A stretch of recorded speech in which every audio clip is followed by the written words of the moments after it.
Alright, David Harry here, and inside this unassuming little cardboard box I have a case for a GoPro Hero 8 Black, and very specifically an aluminium alloy case which has also got cold shoe mounts on it.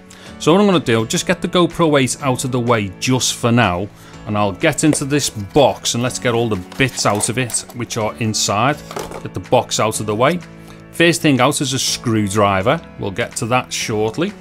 Next thing is one of those GoPro mounts. Now this video isn't about GoPro mounts, so I'm going to get that well out the way because I have no interest in that myself personally. And then here we are with this aluminium alloy case.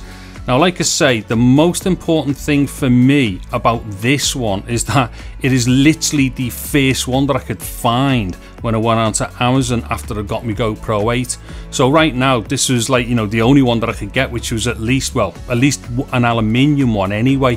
There might have been a plastic one that I've seen, but I wanted an aluminium one and this was the only one. Okay, so as we have a little look around the case, we can see all the necessary holes and cutouts and notches and whatnot in order to fit the GoPro in and get access to everything on the GoPro itself. So what I'm going to do shortly is put the GoPro in and explain what this screw's about, because it had me stumped for a little bit at first. But before I do that, I'll show you the door mechanism. So the door mechanism on this, it slides off like this, but it actually locks with magnets. There, see? So there's two magnets there. In fact, they're actually very strong. You can actually put the door on and hold the case off the door. I mean, I don't think you would want to do that, but yeah, you could if you wanted to. Anyway, I'll throw the GoPro in. So let's get the GoPro in there, and then we'll just slide the little door back on the back. Okay, hold on. There we go. So now the GoPro's all in there and stuff, but there's a little bit of give. Let me just see if we can hear it. I'll put this by the microphone, see if we can hear it.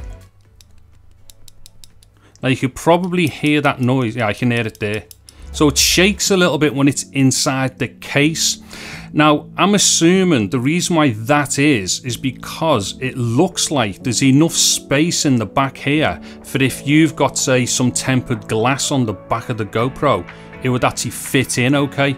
But whether that's the reason or not why it's like that, what it is, let me just take the GoPro back out again and I'll just show you why you get a screwdriver with it.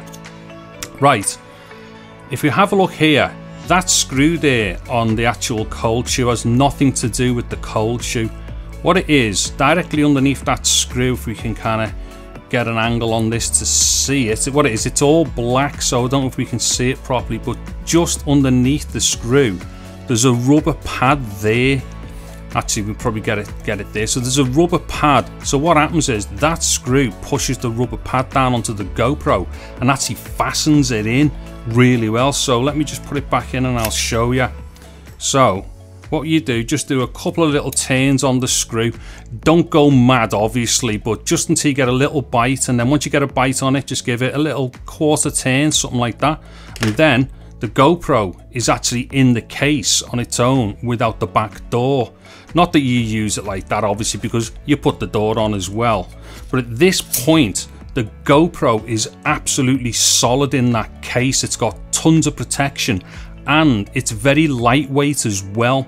So as you can see here, we've got access to the side door on the GoPro. So if we want to take that off and get the battery or anything in there, the USB, or even if we want to kind of change out SD cards, we can do all that whilst it's inside the case. And then obviously on this side, we get access to the power button. And on the top, we get access to the start-stop button and stuff. Also as well, on the side here, we've got little holes which give access to the microphones and stuff and whatnot. And another one there underneath, if we can see that. Okay, so basically I think this is a great little case. Now if you want one of these, there's going to be links in the description as well, so you can grab one of these from Amazon and whatnot. And what I'm going to be doing when I come across other peripherals for the GoPro 8, I'm going to start doing little quick videos about them and kind of like, you know, just throw them up quickly and let people have a little look at stuff that's out there, because right now there isn't a ton of stuff. So I'm going to be doing a few more things over the next couple of days with some of the bits and pieces for the GoPro 8 and whatnot. So yeah, give it a little, you know, come back to the channel, have a little look at some of the other things that I've got here, because I've got like some little tempered glass panels for the back and whatnot, and some filtering as well for the lenses and all the rest of it. Anyway, if you've liked the video, give it a thumbs up, consider subscribing to my channel and hitting that bell notification icon doonad thing. And the last thing that remains for me to say right now is I'm David Hardy. Thank you very much for watching this video. Take care and goodbye now.